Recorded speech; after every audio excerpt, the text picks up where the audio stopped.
बस ठीक है।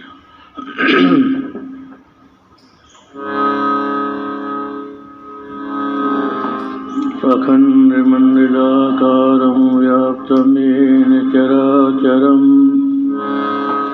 तत्पदं दर्शितं येन तस्मै श्रीगुरवे नमः। गुरुर्ब्रह्मा गुरुर्विष्णु गुरुर्देवो महेश्वरः गुरु साक्षात् परं ब्रह्म तस्मै श्री गुरुवे नमः। ध्यानमूलं गुरुमूर्ति पूजामूलं गुरुर्पदं मन्त्रमूलं गुरुर्वाक्यं मोक्षमूलं गुरुकृपा मोक्षमूलं गुरुकृपा। भवतापप्रणाशिन्यै आनन्दघनमूर्तये ज्ञानभक्तिप्रदायिन्यै मातस्तुभ्यं नमो नमः। मातस्तुभ्यं नमो नमः।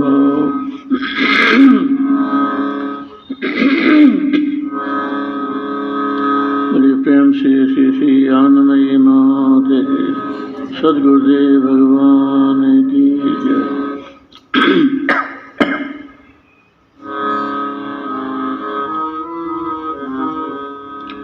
श्रीमन्नारायण नारायण नारायण श्रीमन्नारायण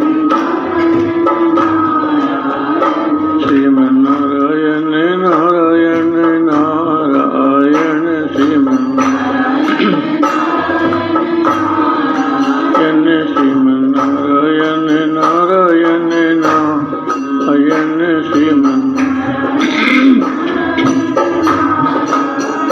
श्रीमन्नारायण नारायण नारायण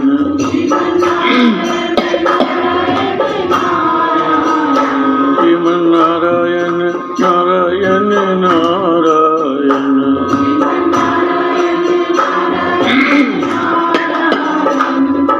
नारायण नारायण बोलो।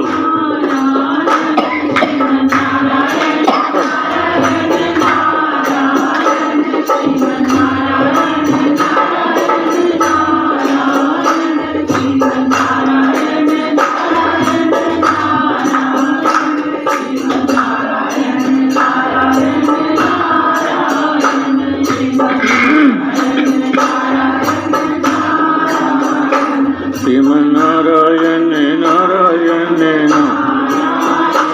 श्रीमन्नारायण नारायण श्रीमन्नारायण नारायण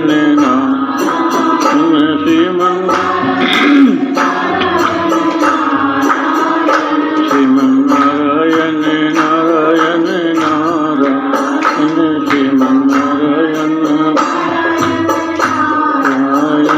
श्रीमन्नारायण नारायण नारायण श्रीमन्नारायण। बोले सच्चिदानंद भगवान की। आज खांसी बहुत है, क्या है?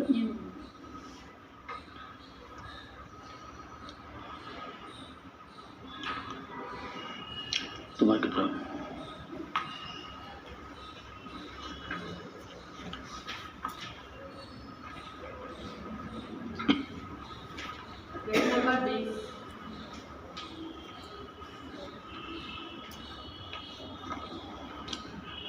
पृष्ठ 20।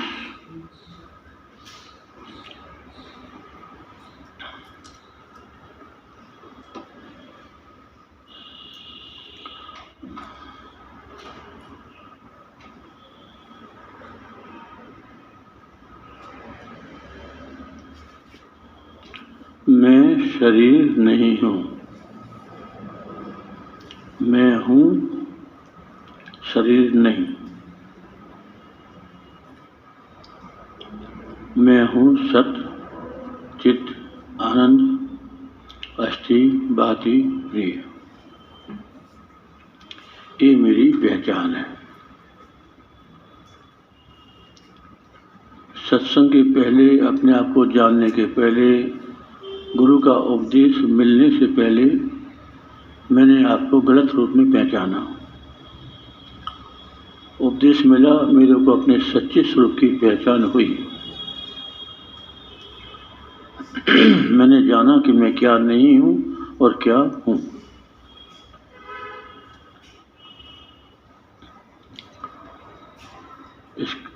तो जब हमने ये कहा कि मैं शरीर नहीं हूँ, तो शरीर का मतलब हमने समझा कि केवल स्थूल शरीर नहीं, सूक्ष्म भी, कारण शरीर भी। तो मैं जैसे स्थूल शरीर नहीं हूँ, वैसे ही मैं सूक्ष्म भी नहीं हूँ, कारण भी नहीं हूँ। और उसके बाद इन्हीं में जो अंतर्भुक्त हैं 5 कोष, तो इन 5 कोषों में मैं कोई भी कोष में नहीं। फिर 3 अवस्था आ गई। तो जागृत भी मेरी अवस्था नहीं है, स्वप्न भी मेरी अवस्था नहीं, सुषुप्ति भी मेरी अवस्था नहीं। किसकी अवस्था है? अंतःकरण की। मैं इन सभी अवस्थाओं से न्यारा, इनका साक्षी चैतन्य आत्मा हूँ। यहाँ तक हम लोग पहुँचे।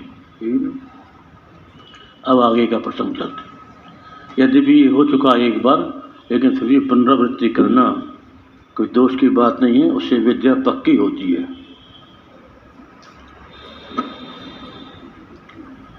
पुनरावृत्ति करने से, बारंबार उस विषय में विचार करने से हमारी जो विद्या है, जो हमने जो जाना, वो पक्का होता है। चलो। ब्रह्मात्मा का स्वरूप। आत्मा का स्वरूप क्या है? आत्मा सच्चित आनंद स्वरूप है। मैं शरीर नहीं हूँ, मैं आत्मा हूँ। तो आत्मा का स्वरूप क्या है? सत, चित और आनंद। बोलो। सत किसे कहते हैं? जिसका 3 काल में नाश न हो, अर्थात भूत भविष्य वर्तमान काल त्रय में एक रस कहे, सो सत है। ये सत की परिभाषा है। जिसका भूत में, वर्तमान में, भविष्य में कभी भी नाश न हो, जिसमें कोई परिवर्तन न हो, कोई बदलाव न हो, वो सत है। तो शरीर में हम देखते हैं बदलाव निरंतर होता है। पहले बाल्यावस्था थी, फिर युवावस्था आ गई, फिर वृद्धावस्था आ गई, और बाद में मृत्यु को प्राप्त हो जाएगा। तो ये असत हो गया, सत नहीं रहा। ये आत्मा में परिवर्तन नहीं होता। चित्त किसे कहते हैं? जो ज्ञान स्वरूप हो, अर्थात शरीर, अवस्था, 5 कोष तथा समस्त घट पट आदि पदार्थों का जानने वाला और अनुभव रूप साक्षी चैतन्य स्वरूप हो, वही चित्त पद का अर्थ है। मैं सबको जानता हूँ, इसलिए मैं चेतन हूँ। जड़ और चेतन की परिभाषा। जड़ वो है जो न खुद को जानता है और न दूसरे को जानता है। तो हर चीज़ संसार में जड़ है। ये माइक है, दीवार है, पंखे हैं, किताब है, बाजा है। अपने शरीर में भी हाथ है, पैर है, आँख, नाक, कान। ये अपने आप को ना तो अपने को जानती, ना दूसरे को जानती। तो ये सब जड़ है। जैसे बाहर जड़ है, वैसे शरीर में भी जड़ है ये। और मैं बाहर भी जानता हूँ, भीतर भी जानता हूँ। मैं चेतन हूँ। तो जड़ चेतन का विचार, अपने आप से जड़ को अलग कर दो और तुम स्वयं चेतन बन के उसके पीछे रहो। चेतन। आनंद किसे कहते हैं? संपूर्ण दुखों से रहित, जो निरतिशय सुख स्वरूप हो तथा परम प्रेमास्पद, परम प्रेम का विषय हो, उसे आनंद कहते हैं। जो सुख दुख से परे हो। सुख दुख मन का धर्म है और मैं उसका साक्षी जानने वाला हूँ। मेरा मन सुखी है, मेरा मन दुखी है। आज अब मेरा मन लगा, आज मेरा मन नहीं लगा। ये सारी चीज़ तो हम जानने वाले हैं। तो सुख दुख जितना भी है सब मन के भीतर है और मैं उसको जानता हूँ, इसलिए मैं मन से भी अलग हूँ। तो जड़ चेतन की परिभाषा क्या हुई? जो न खुद को जाने ना दूसरे को जाने, वो जड़। और जो खुद को भी जाने और दूसरे को भी जाने, वो चेतन। तो मैं स्वयं को भी जानता हूँ। मैं स्वयं को किस रूप में जानता हूँ? अपने आप को होने के रूप में जानता हूँ। जब मैं हूँ, सबसे अलग हूँ, मैं इस रूप में जानता हूँ। और दूसरे को तो मैं जानता हूँ कि पुस्तक है, बाजा है, इत्यादि। तो मैं चेतन हूँ और बाकी सब चीज़ जड़। तो मैं चेतन अलग हो गया और शरीर अलग हो गया। अब दो विभाग हो गए। इस अस्तित्व को हमने दो भागों में बांट दिया, एक जड़ और एक चेतन। तो मैं चेतन विभाग में आ गया और ये सारा शरीर और संसार जड़ विभाग में आ गया। आत्मा परमात्मा भिन्न भिन्न है अथवा अभिन्न है। अज्ञान अवस्था में जीवात्मा ब्रह्म से भिन्न प्रतीत होता है, परंतु ज्ञान दशा में ब्रह्म से अभिन्न रूप एक ही है। तो जब तक हमने नहीं जाना अपना और परमात्मा का स्वरूप, तब तक भिन्न लगते हैं।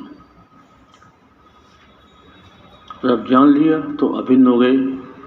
अब एक बात हम तुमसे पूछते हैं, क्या हम सच्चे दिल से कभी ये कह सकते हैं कि मैं परमात्मा हूँ, आत्मा हूँ? ये तो कह सकते हैं कि मैं आत्मा हूँ, लेकिन हम खुले दिल से नहीं कह सकते कि मैं परमात्मा हूँ। नहीं कह सकते ना, फिर ये क्या बात होगी? क्यों? फिर ये कैसे कह रहे हैं कि आत्मा परमात्मा एक है, आत्मा ही परमात्मा या मैं ही परमात्मा हूँ? ये क्या बात है? तो इसी को रहस्य को खोलने के लिए ये आज का एक सत्संग है कि हमारी ऐसी कौन सी कमजोरी है या कौन सी ऐसी नासमझी है कि हमको कहने में हिचक होती है कि मैं ही परमात्मा हूँ, और क्या बात है। वो आज के सत्संग में ये बात आएगी। जब हम इस बात को आत्मसात कर लेंगे, बिल्कुल ठीक से समझ लेंगे, तो फिर हमारे अंदर ये कमजोरी नहीं रहेगी। फिर हम स्वीकार कर लेंगे कि हाँ, बात ये बिल्कुल सत्य है और मैं ही परमात्मा हूँ। मैं हूँ आत्मा हूँ कहने में दिक्कत नहीं होती। हम शरीर से सबको अलग कर लेते हैं, चेतन हैं, दृष्टा हैं, साक्षी हैं, यहाँ तक बात समझने में भी आती है, स्वीकार भी होती है। लेकिन जब ये बात आती है कि मैं परमात्मा हूँ, तो समझ तो लिया, मान भी लिया, लेकिन झिझक रहती है कि नहीं, ऐसा नहीं है। मर्यादा के लिए भी तो होता होगा। नहीं, मर्यादा के अलावा वही मतलब मर्यादा किस बात को लेकर है? तो इसका मतलब इसका कारण ये है कि हमारी परमात्मा की हमारी जो समझ है वो अभी थोड़ी कच्ची है, कम है। यदि परमात्मा के स्वरूप को हम समझ लेंगे सही ढंग से, तो फिर हम निसंकोच होकर कह सकेंगे कि हाँ, मैं सो हम वही हूँ। जब समझ बिल्कुल सही हो जाएगी और जो भी एक मन में शंकाएँ हैं जो हमारे अनकॉन्शियस में है, अचेतन में है, भरी हुई हैं, जब तक वो शंकाएँ और वो प्रश्न नहीं मिटेंगे, तब तक इस बात को हम स्वीकार नहीं कर पाएंगे। तो वो सब शंकाएँ जो हेतु हैं, जो छुपे हैं हमारे भीतर, वो निकलना चाहिए, समझ में आना चाहिए सब, तब जाकर ये बात आएगी कि हाँ, सही है। सोहम कहना बहुत कठिन बात है। तो आज का सत्संग इसी बात पर है। चलो अपन बोल नहीं सकते कि परमात्मा है, पर एक ही ऐसा बोल सकते हैं कि हाँ, भगवान और हम एक ही। तो हम परमात्मा है नहीं बोल सकते, क्योंकि वो जो दीदी बोल रहे ना कि वो रहता है मर्यादा का, तो हम ऐसे मन में बोल सकते हैं ना कि भगवान और हम एक है। अगर समझ आ गई, समझ लिया उस चीज को, समझ और अनुभव कर लिया। जब तक अनुभव में नहीं जाएंगे तब तक बोल भी नहीं सकते। जब अनुभव में आज कैसे में चले जाएंगे तब तो महसूस ही होने लगेगा मेरा ब्रह्म में। अनुभव की बात है। पर फिर भी वो परमात्मा बोलने में वो रहेगा ही नहीं कि आत्मा से मतलब हम एक है भगवान में। जैसे परमात्मा है बोलने में अगर समझ की बात ही आ गई ना, हमारे मन में कहीं ना कहीं कोई प्रश्न ऐसा है कि जो हमसे हमारे में और भगवान में दूरी बनाए रखता है ना? जीव ब्रह्म की एकता में हेतु और प्रमाण क्या है?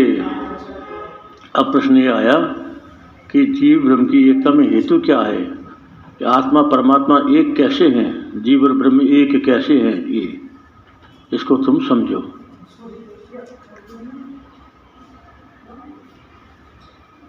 सच्चित आनंद स्वरूप आत्मा है और सच्चित आनंद रूप ब्रह्म है। इसलिए समान लक्षण वाले होने से ब्रह्म ही आत्मा है और आत्मा ही ब्रह्म है। अतः सच्चिदानंद लक्षण ही जीव ब्रह्म की एकता में मुख्य हेतु है। प्रमाण जीवो ब्रह्मा भिन्न सच्चिदानंद लक्षणत्वात् यथा ब्रह्मणि। इसी सच्चिदानंद हेतु को लेकर ही ब्रह्मात्मा की एकता सिद्ध होती है। आत्मा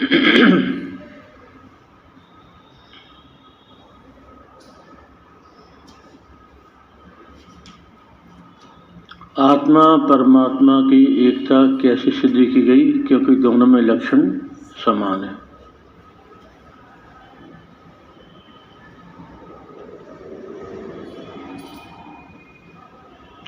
आत्मा का क्या लक्षण है?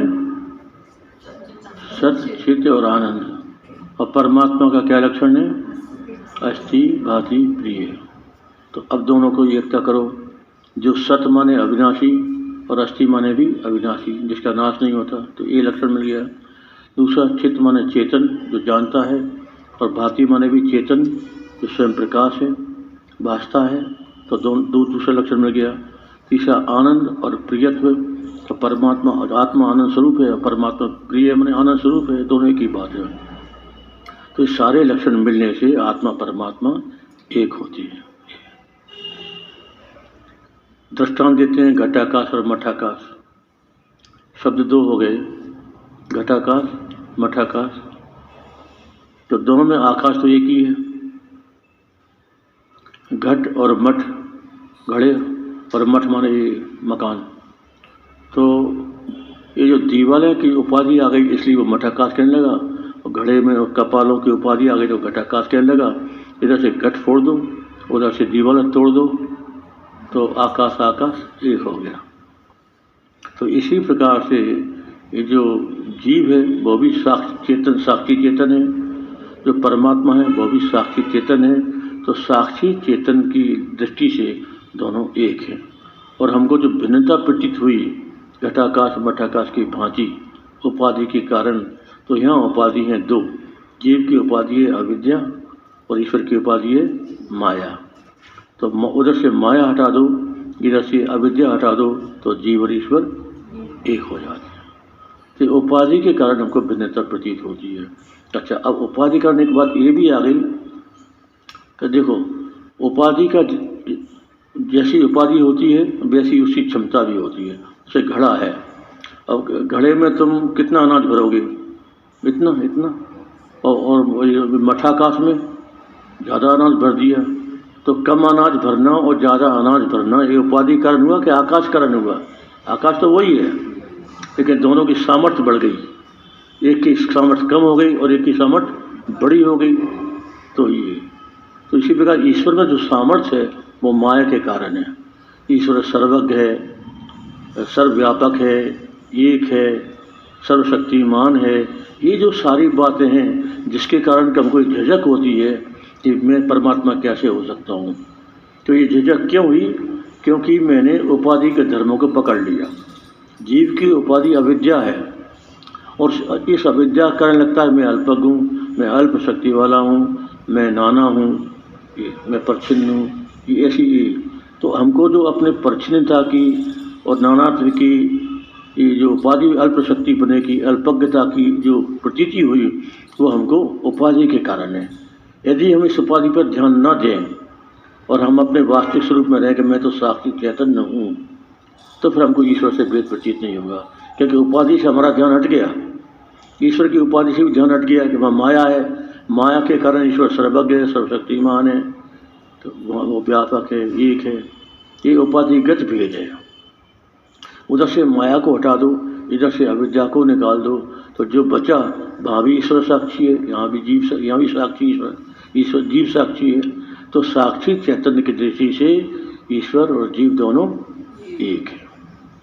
तो हमारे अंदर जो झिझक थी, यहाँ जो हम खुद से नहीं बोल सकते कि मैं ही परमात्मा हूँ, उसका कारण यही है कि यहाँ हमने मैं को यहाँ जोड़ दिया और परमात्मा को उस माया उपाधि से जोड़ दिया, उसको मान लिया वो सर्वज्ञ सर्वशक्तिमान है। तो हम सर्वज्ञ और सर्वशक्तिमान परमात्मा कैसे हो सकते हैं? ये तो सही है, लेकिन वो सर्वज्ञ और सर्वशक्तिमान है क्यों? माया के कारण। तो माया को तुम हटा दो, तो उपाधियों को लेकर के एकता नहीं की जाती। एकता जो होती है वो स्वरूप से होती है, उपाधि को लेकर संभव ही नहीं है। आज कोई भिखारी है, वो कहे मैं राजा हूँ, कैसे तब राजा? अरे राजा भी मनुष्य है और तुम भी मनुष्य हो, तो भिखारी और राजा की एकता हो सकती है मनुष्य को लेकर, क्योंकि तुम भी मनुष्य और हम भी मनुष्य, तो दोनों एक हो गए। लेकिन अगर उपाधि लेकर देखो, तुम्हारे हाथ में कटोरा है और वो सिंहासन पे बैठा है, एक कैसे बनोगे तुम? तो उपाधि से ही भेद है, वो स्वीकार नहीं हो पाता। लेकिन उपाधि पर हमारा ध्यान ना रहे और जब अपन स्वरूप की दृष्टि से देखेंगे तो दोनों एक है। ठीक है ना? ये झिझक वाली बात तो नहीं है। सो हम, मैं वही हूँ। तो वो मतलब कौन? माया उपाधि वाला ईश्वर नहीं, जो वो माया उपाधि से अलग जो ईश्वर साक्षी है, सो हम। वो जो साक्षी है वो मैं हूँ। तो सो हम कहते हो कि ध्यान में रहना चाहिए अपने। ईश्वर साक्षी में हूँ, सो का तात्पर्य ईश्वर साक्षी, ईश्वर नहीं। उससे एकता है, साक्षी से एकता है, क्योंकि हम साक्षी हैं। और यहाँ हम भी का मतलब ये हम नहीं, हम ये उपाधि का जो साक्षी है वो हम। वहाँ यहाँ भी हटा के बोल रहे हैं हम, और वहाँ भी हम सो हटा के बोल रहे हैं, और यहाँ भी हम हटा के बोल रहे हैं। हमारी दृष्टि साक्षी के ऊपर है, वहाँ भी वही साक्षी, यहाँ भी वही साक्षी है। इसलिए सो हम, अहम सा वो मैं हूँ। ये प्रश्न मैंने गुरु महाराज जी से पूछा था कि आप इतनी आसानी से बोलते सो हो, कुछ तो बोल नहीं पाते। हाँ, तो गुरु महाराज ने बोला कि आपने अभ्यास नहीं करो, अभ्यास करो, आपको बोले। तो अभ्यास कौन सा अभ्यास करो? कि मैं साक्षी चैतन्य हूँ और ईश्वर भी साक्षी चैतन्य है। ये उपाधि लेके अभ्यास करोगे तो काम फिर भी नहीं बनेगा, क्योंकि एकता हो ही नहीं सकती उपाधि से। तो सर्वज्ञता और अल्पज्ञता, इनको ध्यान में रखोगे तो एकता कभी नहीं होगी, क्योंकि जीव तो अल्पज्ञ है ही है, अल्पज्ञ है, अल्प शक्ति वाला है, परिच्छिन्न है, और ईश्वर जो है व्यापक है और एक है, सर्वज्ञ। तो वो ईश्वर का ये अंतर है। हाँ चलो।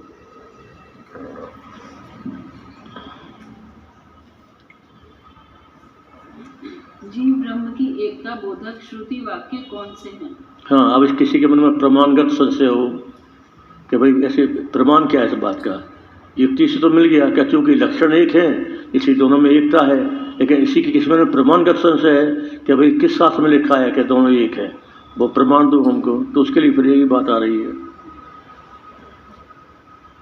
यो सावसो पुरुषः सोऽहमस्मि, यथा वसो पुरुषः सोऽहमस्मि, ये ईशावास्य उपनिषद। जो सूर्य का आत्मा व परम पुरुष ब्रह्म है, मैं ही वही हूँ, मैं भी वही हूँ। प्रज्ञानमानंदम ब्रह्म, जो प्रज्ञान तथा आनंद स्वरूप आत्मा है सो ही ब्रह्म है। अयम आत्मा ब्रह्म, ये आत्मा ही ब्रह्म है। तत्वमसि, वे ब्रह्म तू है। अहम ब्रह्मास्मि, मैं ब्रह्म हूँ, इत्यादि ब्रह्मात्मा की एकता के बोधक वाक्य हैं। ये श्रुतियों से प्रमाण दिए कि श्रुतियों में ब्रह्म और आत्मा की एकता का प्रतिपादन किया गया है, इसलिए वो आत्मा और ब्रह्म अभिन्न एक है, कोई अंतर नहीं है। तो युक्ति से भी जान लिया और श्रुति प्रमाण से भी जान लिया कि दोनों अभिन्न है। तत्वमसि इस वाक्य में कितने पद हैं? तत्वम असि, ऐसे ये 3 पद हैं। तत्वमसि ये सामवेद का महावाक्य है, और ये आता है छांदोग्योपनिषद में। जैसे चारों वेदों के 4 महावाक्य हैं। ऋग्वेद का प्रज्ञानम ब्रह्म, यजुर्वेद का अहम ब्रह्मास्मि, सामवेद का तत्वमसि और अथर्ववेद का अयमात्मा ब्रह्म। ये 4 महावाक्य चारों वेदों के और चारों उपनिषद में भी आते हैं। तो हाँ क्या, तत्वमसि में कितने? हाँ, तो ये जो सामवेद का महावाक्य इसको बोलते हैं उपदेश महावाक्य, और जो अहम ब्रह्मास्मि बोलते हैं यजुर्वेद का, वो है अनुभवात्मक महावाक्य। वो अनुभव है, जो साधक या जिज्ञासु जो उसको अनुभव होता है तो कहता है अहम ब्रह्मास्मि। और गुरु शिष्य को उपदेश करते हैं तत्वमसि। तत्वमसि माने वो हो, तत् माने वो हो, तो माने तू, असी माने है, वो हो तू है। ये गुरु ने उपदेश किया। तो शिष्य तो ये समझता कि मैं शरीर हूँ, तो उसकी जो देहात्म बुद्धि है कि मैं शरीर हूँ, इस बुद्धि को हटाने के लिए, या मैं जीव हूँ, माने अपने आप को, या तो जो अज्ञानी व्यक्ति है या तो वो अपने आप को शरीर समझेगा, और शरीर भाव से थोड़ा ऊपर उठा तो अपने आप को जीव समझेगा।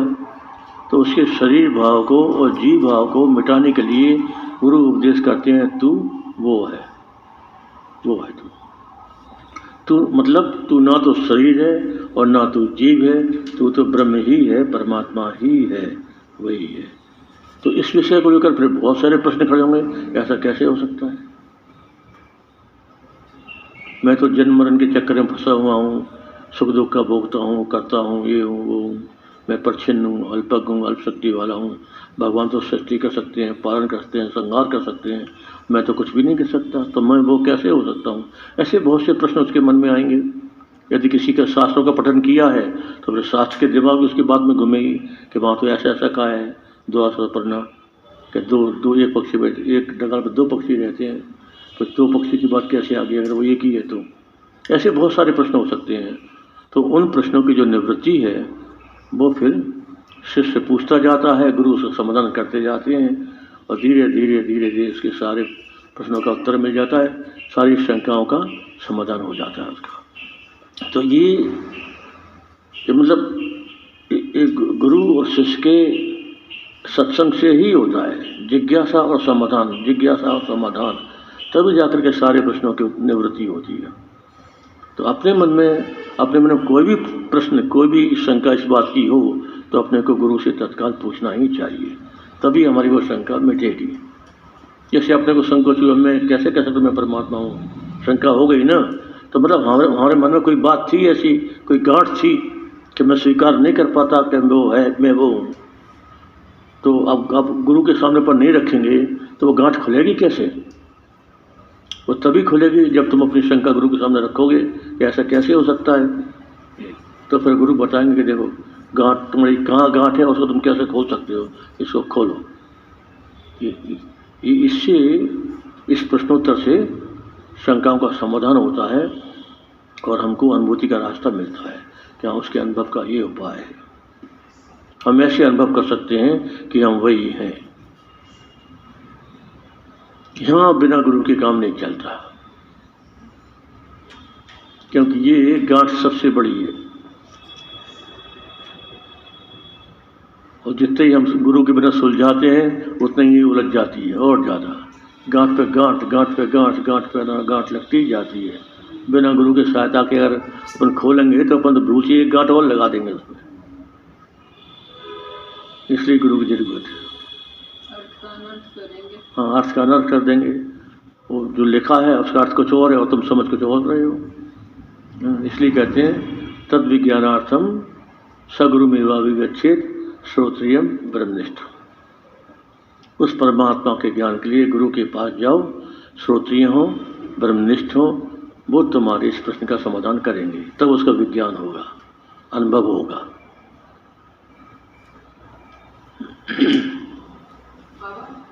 पहले अहम ब्रह्मास्मि होगा, फिर तत्त्वमसि ब्रह्म तू है। हाँ, गुरु उपदेश करेंगे। नहीं, क्रम, इसमें क्रम मत देखो। नहीं, पहले जो है गुरु उपदेश करेंगे वो तू है, मतलब तत्त्वमसि, पहला वो आएगा, और उसके साथ साथ फिर एमात्मा ब्रह्म है, प्रज्ञानम ब्रह्म है, ये आएंगे। और ये सब महावाक होने के बाद जब वो विचार करेगा कि मैं कैसे वो हूँ, और जब उसको अनुभव हो जाएगा तब बोलेगा वो आम ब्रह्मा। वो फिर वो बोलेगा अनुभव करने के बाद, पहले नहीं। और पहले यदि वो बोलता है तो वो उसकी साधना है, मतलब पहले भी गुरु ने उपदेश कर दिया तो वही बेटा, तो तुम अपने गुरु का वचन पे विश्वास करके अपनी भावना करो कि मैं वही हूँ, सो अहम ब्रह्मास्मि।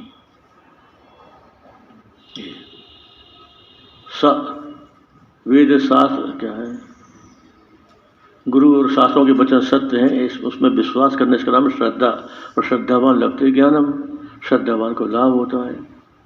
तो मान लो किसी की बुद्धि इतनी सूक्ष्म नहीं है कि उस बात को समझ सके, धारण कर सके, तो उसके लिए फिर उसको अहम गृह उपासना का विधान है शास्त्रों में कि तुमको चलो अनुभव नहीं है, तुम उसको समझ भी नहीं सकते, तब भी गुरु के वचनों में विश्वास करके तुम बस ये धारणा बनाओ, सो हम ब्रह्मास्मि, सो हम ब्रह्मास्मि, धारणा बनाओ। तो ये जो विश्वास है, इसकी शक्ति तुमको अनुभव दिला देगी। ये बहुत बड़ी बात है। कैसे? जैसे नर्देश्वर है या शालिग्राम है, अब है तो पाषाण, पत्थर ही है ना, लेकिन तुम्हारी भावना क्या है? ये भगवान विष्णु है, राम है, कृष्ण है, शालिग्राम भगवान साक्षात शिव हैं। तो तुम शिव बुद्धि से पूजा कर रहे हो ना, पत्थर मान के तो पूजा नहीं कर रहे। तो तुम ऐसी भावना से पूजा करोगे तो वो भावना फलीभूत होगी कि नहीं होगी? तुम्हारा विश्वास फलदायक होगा कि नहीं होगा? होगा। तुमको उसी मूर्ति में भगवान के दर्शन हो जाएंगे, निर्देशों में तुमको शिव दिख जाएंगे साक्षात, शालग्राम में भगवान विष्णु है, भगवान राम है, कृष्ण है, इनका अनुभव हो जाएगा। तुम्हारा विश्वास भगवान को वहाँ से प्रकट कर देगा, क्योंकि भगवान तो सर्वव्यापी हैं, निर्देश्वर में भी हैं, शालग्राम में भी हैं, हर जगह कहाँ नहीं है। अब प्रहलाद ने तो खम्भे से प्रकट कर दिया, जिसकी अपन पूजा भी नहीं करते, तो कैसे प्रकट हो गए भगवान? विश्वास की शक्ति है। तो जो विश्वास की शक्ति जड़ वस्तु में से भगवान को प्रकट कर सकती है, वही विश्वास की शक्ति अहम ब्रह्मास्मि महावाक्य से ब्रह्म को प्रकट क्यों नहीं कर सकती? कर सकती है, विश्वास चाहिए। और ऐसे उदाहरण है, इस युग में भी ऐसे उदाहरण है। इस युग में सबसे बड़ा उदाहरण निसर्गदत्त महाराज का है। उनसे पूछा कि आपको आत्म साक्षात्कार, ब्रह्म साक्षात्कार कैसे हुआ? तो उन्होंने कहा, मेरे को मेरे गुरु ने कहा तू ब्रह्म है, बस मैं ब्रह्म बनकर जीने लगा। मैंने ना कुछ सोचा ना विचार किया, बस मेरा गुरु की बात पर विश्वास कर लिया कि मैं ब्रह्म हूँ, बस मैं ब्रह्म ही हो गया। और बोले ऐसी मेरी अखंड वृत्ति हो गई कि मैं ब्रह्म हूँ, मैं ब्रह्म हूँ, मैं ब्रह्म हूँ। दूसरा ख्याल ही आना बंद हो गया, शरीर बुद्धि खत्म हो गई। मेरा जो तादात्म्य जहाँ भी था अपने आप टूटता हुआ चला गया, मैंने कोई विचार नहीं किया। मेरा तादात्म्य उस ब्रह्माकार वृत्ति के प्रभाव से अपने आप टूटता चला गया, और 3 साल में मैंने साक्षात्कार कर लिया। ये विश्वास की शक्ति उदाहरण है सामने। तो यदि वो कर सकते हैं तो हम क्यों नहीं कर सकते? ना समझ में आया कोई बात नहीं, लेकिन गुरु के वचन पर विश्वास करो कि हम वही हैं, गुरु ने कहा है तो हम हैं। तुमको ये कैसे हुआ कि मैं शरीर हूँ? तुमको ये पता कैसे लगा कि तुम शरीर हो? ये भी तो सुन के ही हुआ ना। तुम्हारे माता पिता ने सब सुनाया कि तुम ये हो, तुम्हारा नाम ये है, तुम्हारा रूप ये है, तुम्हारी अवस्था ये है, तुम्हारा जन्मदिन मंगाएंगे। तो बस होता चला गया विश्वास, और हम जो नहीं थे वो बन गए। तो हम जो नहीं थे वो बन गए सुनने से। तो जो हम हैं उसके बनने में क्या परेशानी है? वो तो हम हैं ही हैं, बनना थोड़ी है हमको। तो ये बात समझ गए ना?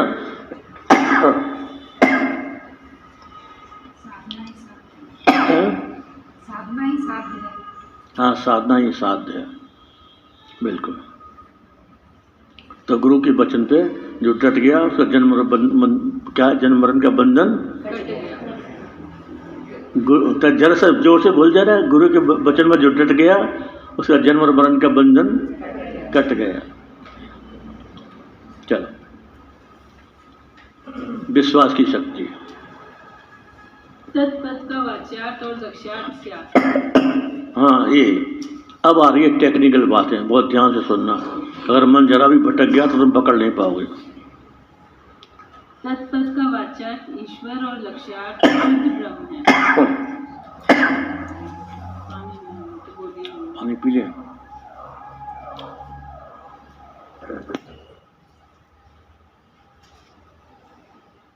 तत्पद का वाच्यार्थ ईश्वर और लक्ष्यार्थ शुद्ध ब्रह्म है।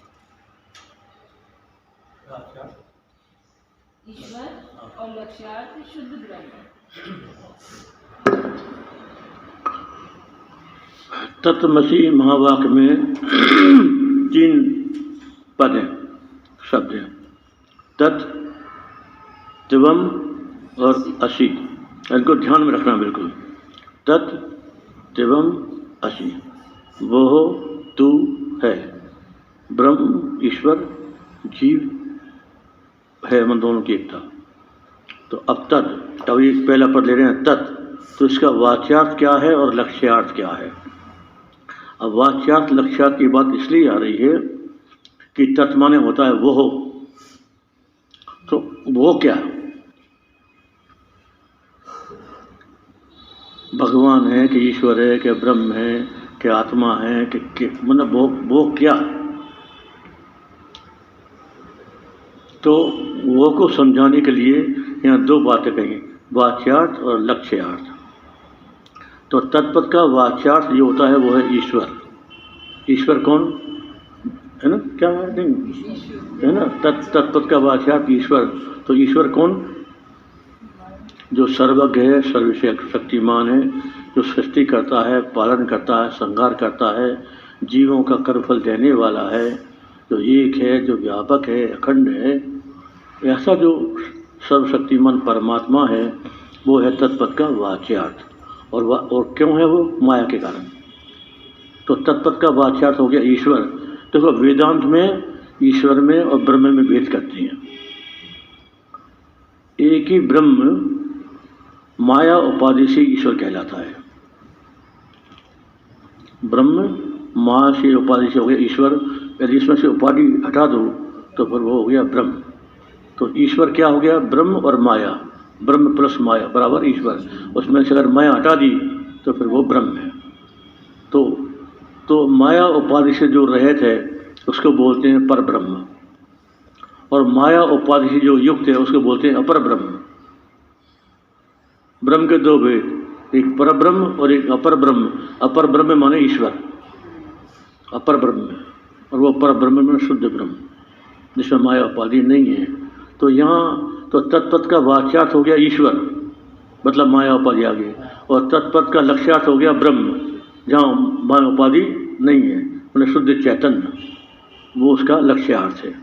तो ये दो अर्थ ध्यान में रखो। जब हम तत्पद कहेंगे, तत् माने दो हो गए, एक वाच्यार्थ और एक लक्ष्यार्थ। तो वाच्यार्थ हो गया ईश्वर और वो हो गया शुद्ध चैतन्य ब्रह्म, वो लक्ष्यार्थ हो गया। ये तत्पद।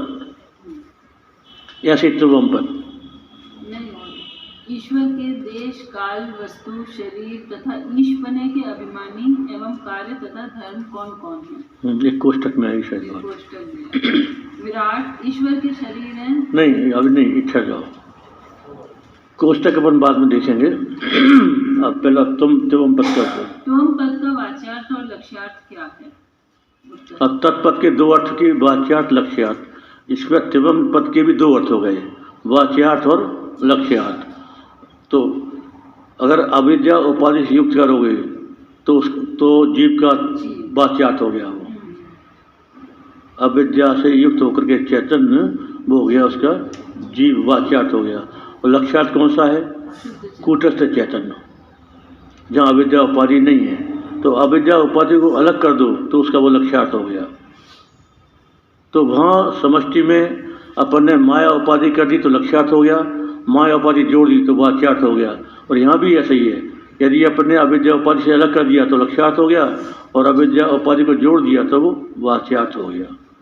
तो एकता जो होती है जीव और ब्रह्म की, वो वाच्यार्थ की नहीं होती, लक्ष्यार्थ की होती है ना। ये बात समझने की है। यदि हम इसको ठीक समझ जाएंगे तो हमारे अंदर गांठ नहीं रहेगी कि हाँ बात बिल्कुल सही है। लक्ष्यार्थ की एकता है, वाच्यार्थ की एकता नहीं है, क्योंकि वाच्यार्थ के साथ उपाधि जुड़ी हुई है और लक्ष्यार्थ में कोई उपाधि नहीं है। जैसे घटाकाश और मठाकाश। अब घटमठ की उपाधि है, इसकी दोनों आकाश में भिन्नता दिखती है, और उपाधि से हटकर देखो तो भिन्न है, आकाश एक है। मठ में भी वही आकाश है, घट में भी वही आकाश है, एक हो गया। और उपाधि लेकर बात करोगे तो अब घटाकाश की उपाधि घट, मठाकाश की उपाधि मठ। तो वाच्यार्थ में एकता, घट और मठ की एकता कैसे होगी। तो वाच्यार्थ हो गया ना, घट और मठ हो गया वाच्यार्थ, और घट और मठ का लक्ष्यार्थ क्या हुआ, आकाश। वहाँ भी आकाश, यहाँ भी आकाश, ये लक्ष्यार्थ है। तो लक्ष्यार्थ में एकता यहाँ हुई, आकाश आकाश एक है, इसलिए दोनों एक हैं। जैसे तो जीव जो है, जीव का जो कूटस्थ चैतन्य है, साक्षी चैतन्य है, और वहाँ भी ईश्वर का साक्षी चैतन्य है, उन दोनों में एकता है। ये ऐसा है त्रिवम पद और बात। तो ये बात विचार करने की है, विचार करो। विचार करोगे तो बिल्कुल पकड़ हो जाएगी इस बात की, और विचार नहीं करोगे तो पकड़ नहीं होगी इसकी। चलो बाबा एक प्रश्न है। यस, जो घटाकाश घटाकाश मठाकाश। दृष्टांत है। हम्म, तो युक्ति संगत गुरु शंका मिटा दिया कि आत्मा और परमात्मा लक्षण तो एक ही, फिर भी चौथी उपाधि से लेकर परमात्मा जो सर्वज्ञ सर्वशक्तिमान है, सीमा कर सकते हैं क्या क्या एक चौथी उपाधि से लेकर परमात्मा को जो लक्षण है सर्वज्ञ सर्वशक्तिमान है, से बंधन कैसे कर सकते हैं? क्या जीव की उपाधि को लेकर शरीर तो परमात्मा और जीव का एक कैसे कर सकते हैं? लक्षण तो बराबर, आत्मा तो लक्ष्य को लेकर ही एकता की जाती है, उपाधि को लेकर एकता नहीं की जाती है, वो तो संभव ही नहीं है। मेरा कहना है कि तो अनुभव तो नहीं होते ना, युक्ति संगत तो शास्त्र बता दिया, लेकिन आपको अनुभव के लिए कहा गया श्रोतव्यो मंतव्यो निधिध्यासितव्यो, मनन करो निधिध्यासन करो तो अनुभव होगा। ये तो नहीं तो बात सुनने पर रुक जाती कि तुमने सुन लिया अब तुम ब्रह्म हो गए, बात खत्म। तो ऐसा तो होता नहीं है। जब तक हमको अनुभव नहीं होगा तब तक तो तुमको मनन करना है, निधिध्यासन करना है, ये सब तब अंत में जा कर के अनुभव होता है। तो हमको लगता है कि हाँ बात ये सत्य है। किसी भी बात को अनुभव करने के लिए साधना करनी पड़ती है। अब जैसे किसी को निर्देशन दे दिए, अब तुम भजन चलो, अभी तुम्हारे भगवान शिव हैं, इनकी पूजा सेवा करो, ये गुरु ने आदेश दे दिया। अब तुम निर्देश बोले, तुमने पूजा प्रारंभ की, सेवा करते रहे, भक्ति करे, नमः शिवाय का जप करते रहे, करते करते करते जैसा तुम्हारा विश्वास होगा, तुम्हारी तत्परता होगी, तुम्हारी जिज्ञासा होगी, तुम्हारा भाव होगा, तो भाव जब गहरा हो जाएगा होते होते तो निर्देश उसमें से शिव जी प्रकट हो जाएंगे। तो प्रकट हो गए ना, तो ऐसे ही है। तो फिर वो पत्थर नहीं रहा, फिर वो तो साक्षात शिव हो गए। पत्थर बुद्धि खत्म हो जाएगी। और पहले जो पत्थर बुद्धि खत्म हुई, तुम्हारे विश्वास ने किया, गुरु के वचनों में हमारा विश्वास है, इसलिए भगवान शिव है, निर्देश्वर है। गुरु के विश्वास के सहारे हमने उसको माना, लेकिन तुम्हारा वो अनुभव नहीं है। अनुभव तब होगा जब भावपूर्ण उपासना होगी, भक्ति होगी, तो फिर बाद में वो चीज़ अनुभव में आ जाए कि हाँ ये बात सत्य है, क्योंकि भगवान ही सब बने हैं। ये जो सृष्टि है ये क्या है? तदक्षर बहुश्याम प्रजाए, मैं ही हूँ, एक ओम बहुश्याम। वो एक परमात्मा बहुत हो गया, तो वो बहुत होने में तो ये सब आ गया ना, पूरी सृष्टि आ गई बहुत होने में। तो ये बहुत कौन है? वही है। तो पत्थर में भी है ना, तो वहाँ से प्रकट हो गए। ऐसा है, परमात्मा है। तो अब जैसे पाषाण में प्रकट हो गए भगवान, तो इसी प्रकार मैं भी भगवान का ही रूप है। तो जब मैं वो हूँ, मैं वो हूँ, मैं वो हूँ, मैं हूँ, ऐसी उपासना चलेगी तो इस मैं के भीतर से भी प्रकट हो जाएंगे, क्योंकि है तो सही, आधार तो वही है, मैं तो वहीं से आया ना। जब तक आत्मस्वरूप का बोध नहीं होगा तब तक ब्रह्म आत्मा की एकता नहीं होगी। जब तक हम अपने आप को शरीर से अलग नहीं करेंगे, तीनों शरीर से, जब तक हम अपने आप को तीन शरीर, तीन अवस्था, पांच कोष, इनसे अलग करके नहीं जानेंगे साक्षी चैतन्य के रूप में, तब तक हमको भगवान से एकता नहीं हो सकती। भगवान के वास्तविक स्वरूप से एकता नहीं हो सकती। वास्तविक स्वरूप जो साक्षी चैतन्य है, शुद्ध चैतन्य है, उससे एकता नहीं हो सकती। तो इसके लिए इसी को शास्त्रीय भाषा में बोलते हैं व्यतिरेक और अन्वय। सबसे पहले व्यतिरेक करना पड़ता है, फिर अन्वय होता है। व्यतिरेक में अपने आप को पहले हटाओ, जहाँ तुम मैं को जहाँ तुमने जोड़ा था उसे तुम पहले हटाओ। ये नहीं हूँ, ये नहीं हूँ, नॉट दिस, नॉट दिस, हटाते जाओ। हटाते हटाते तुमको साक्षी चैतन्य का अनुभव आ जाएगा कि मैं साक्षी चैतन्य हूँ, बस तो अनुभव हो जाएगा। कृतोपास्ति को वेदांत का अधिकारी कृतोपास्ति माना है। कृतोपास्ति का मतलब ये होता है कि जिसने भक्ति और उपासना पूर्ण कर ली, जिसकी उपासना पूर्ण हो गई, वो वेदांत का अधिकारी है। तो अपन तो भक्ति तो अपनी हुई नहीं और सीधे कूद पड़े, इसलिए वो 1000 तक के प्रश्न भी आते हैं और स्थिति बनती नहीं है और शंका होती है 1050, क्योंकि हमारी उपासना तो पूर्ण हुई नहीं। और जिसकी उपासना पूर्ण हो जाती है, जिसने सगुण ब्रह्म का साक्षात्कार कर लिया, चित्त बिल्कुल शुद्ध हो गया, चित्त बिल्कुल निर्मल दर्पण है, बस वहाँ गुरु का उपदेश में तू वो है और ख़त्म। उसमें ना तो कोई विचार रहता है, ना कोई शंका होती है, ना कोई प्रश्न रहता है। और गुरु का सुना और उसको साक्षात्कार तत्काल हो जाता है। समझ गए ना? तो इसलिए जिसको तत्काल साक्षात्कार नहीं हुआ उसको फिर थोड़ा उपासना का आश्रय लेना चाहिए अपनी अपनी रुचि के अनुसार। अगर मान लो तुम्हारी ज्ञान में रुचि है, भक्ति में नहीं है, तो अहंकार उपासना का आश्रय लो कि मैं वही हूँ, डेट आई एम, सोहम, ये उपासना है, ये अहंकार उपासना कहते हैं इसको। इस उपासना का लो। और मान लो किसी से ये नहीं होती तो फिर भगवान का भजन करो, राम राम राम राम राम राम करते करते करते करते नाम नामी को प्रकट कर देगा। नामी तो वही है जो साक्षी चैतन्य है। जिसको तत्काल नहीं मिला, हम सभी लोग वेटिंग लिस्ट में होते हैं। जिसको तत्काल का सिद्ध नहीं मिला, सभी वेटिंग लिस्ट में होते हैं। और प्रश्न श्रवण मनन में है ही सही, अनुभव ज्ञान एकदम अलग है। अनुभव ज्ञान एकदम अलग है। प्रश्न तो होते ही है ना, तो प्रश्नों की निवृत्ति के लिए तो ये सत्संग होता है, जिससे हमारे जो भी हमारे मन में प्रश्न है सारे प्रश्नों का समाधान हो जाए, इसलिए ये सत्संग है। न जरूरत है क्या सत्संग की, और इसलिए गुरु महाराज ने किताब बनाई, गुरु कृपा ही केवलम। तो हाँ, तो तत्त्वम असि, तत्त्वम असि। असि पद का क्या अर्थ है? हाँ, तत् का हो गया और त्वम का हो गया। अब बोल रहे हैं असि पद का क्या अर्थ है, वो लाइन छोड़ देना इसमें। हाँ चलो। असि है, इस पद का अर्थ दोनों की एकता को ग्रहण करता है। असि पद का अर्थ है ये है, तो ये जो है पना है ये दोनों की एकता को ग्रहण करता है। कैसे? वो है, तू है, तो है दोनों में एक ही आ गई ना, तो भो और तू का बेकदम है पद पर लक्ष्य रखेंगे तो एक हो गए, और वो और तू रहे तो फिर तो वो भेद बना ही है, फिर तो वो और तू का तो। अर्थात तत्पद का लक्ष्य जो शुद्ध ब्रह्म और त्वम पद का लक्ष्य आत्मा, दोनों एक रूप हैं, यही असि पद का अर्थ है। तो असि पद जो है दोनों की एकता का बोध कराता है, क्योंकि अस्थि वहाँ भी है और यहाँ भी है। आत्मा मन सत और ब्रह्म में अस्थि, अस्थि और सत, सत और अस्थि दोनों पदों से क्या बोध होता है पना, तो है पना एक ही है दोनों में। जैसे घटाकाश मटाकाश में आकाश एक ही है, घटमट की उपाधि छोड़ दो तो आकाश आकाश एक, तो ऐसे जो है माया अविद्या छोड़ दो तो हम वही है।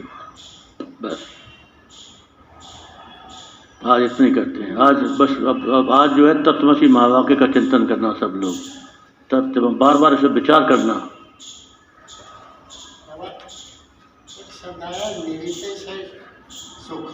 निरतिशय सुख, निरतिशय सुख माने सीमाहीन सुख।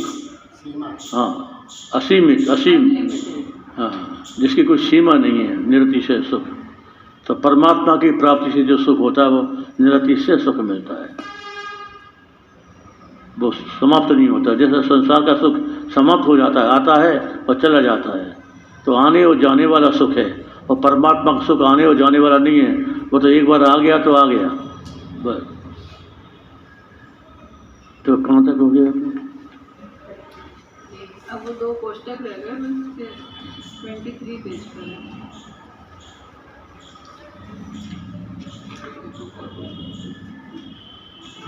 और टाइम क्या हो गया? कौन सी? अच्छा, तो अपन ये कर लें क्या, ये एकता का दृष्टांत। आज किस प्रकार? हाँ, ये 2 प्रश्न हो रहे हैं, बस कर लो, ये हो जाएंगे आराम से।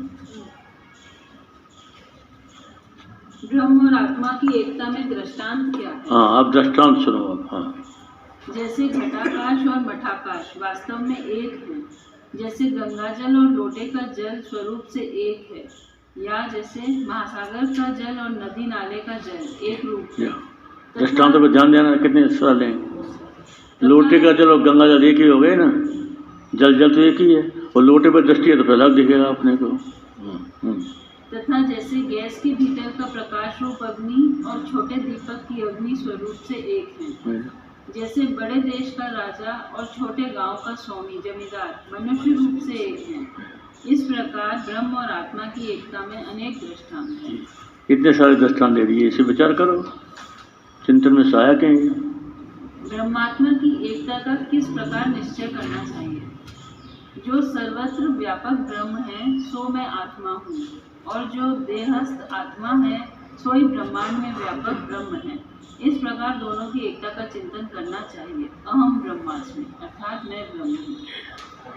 यह सत्य है।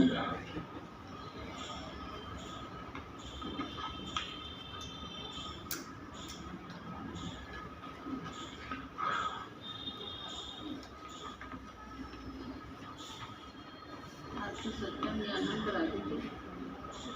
सत्यम ज्ञानम ज्ञानम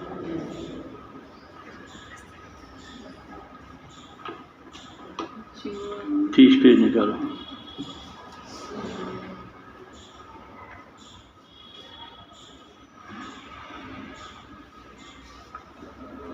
ओम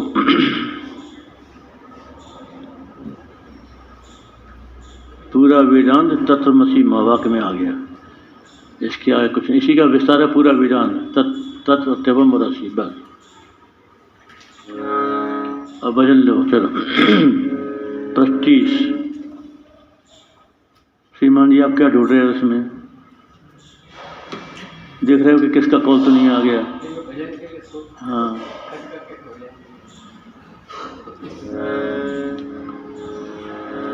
सदगुरुदेव भगवान की।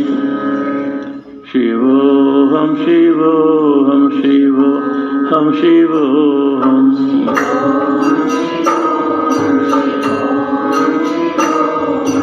सोहम शिवो हम शिवो हम शिवो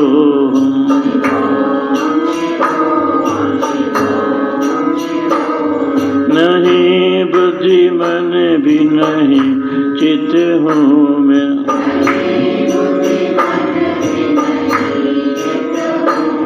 सदा एक रस हूँ मैं साक्षी शिवोम।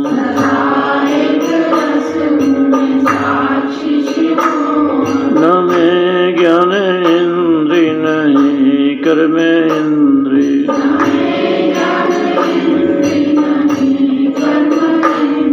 नहीं प्राण संग हूँ दृष्ट शिवोम।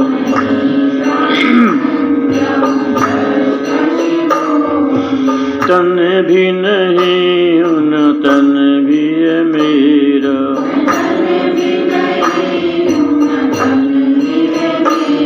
नहीं सत्य धातु हूँ अविचल शिवोम।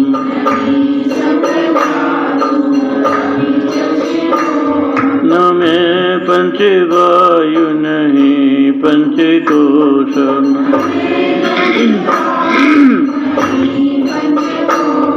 नहीं भूत पांच सनातन शिवोम।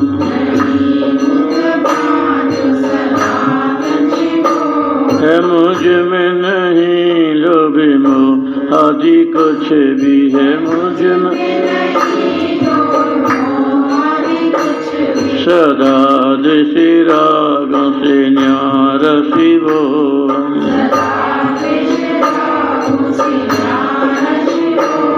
नहीं से भी पुण्य पापों का मुझ में।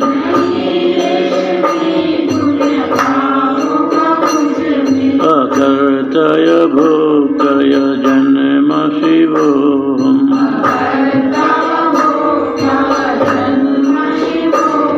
नहीं सुख दुखों का आवेश मुझ में।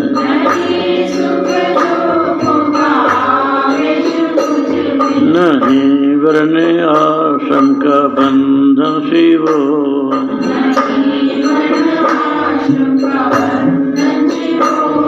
न माता पिता बंधु कोई है मेरा।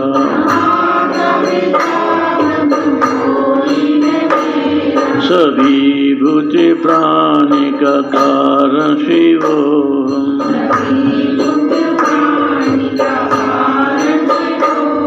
सभी ठोर व्यापक में रहता निरंतर।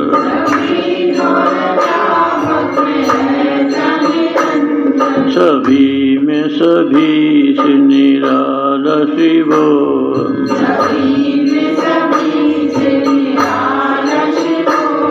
सदा शुद्ध हूँ मैं सदा मुक्त हूँ मैं।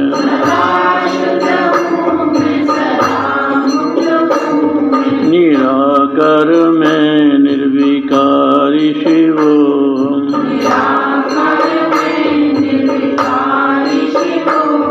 नित्योहम परोहम शिवा केवलोहम।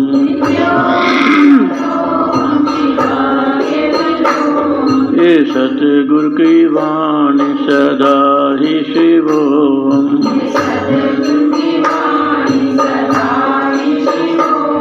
ये सतगुरु का अनुभव अटल है शिवोहम।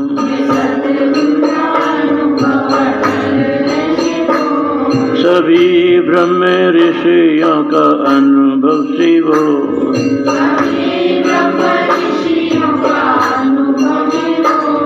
चिदानंद रूप शिवोहम शिवोहम।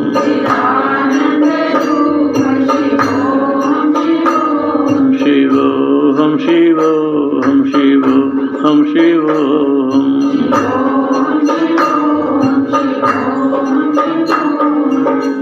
सद्गुरुदेव भगवान की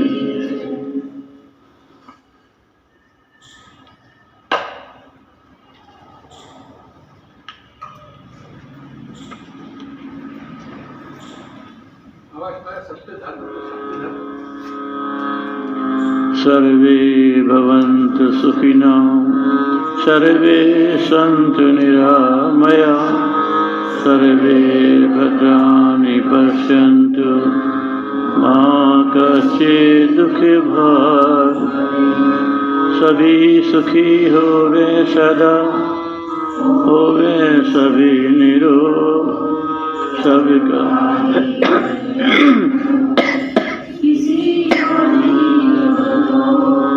ओम पूर्णमदा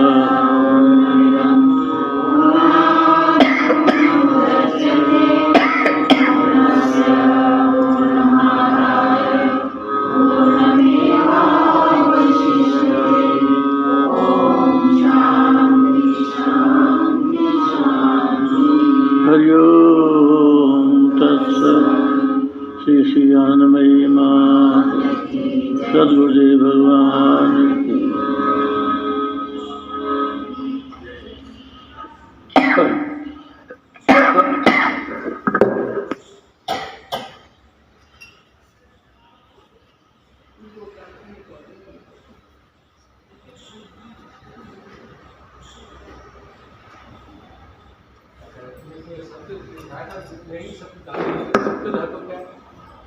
ये मांस मज्जा मेज आदि शरीर में जो धातुएं रहती हैं मांस आदि इसको ये 7 धातुएं हैं।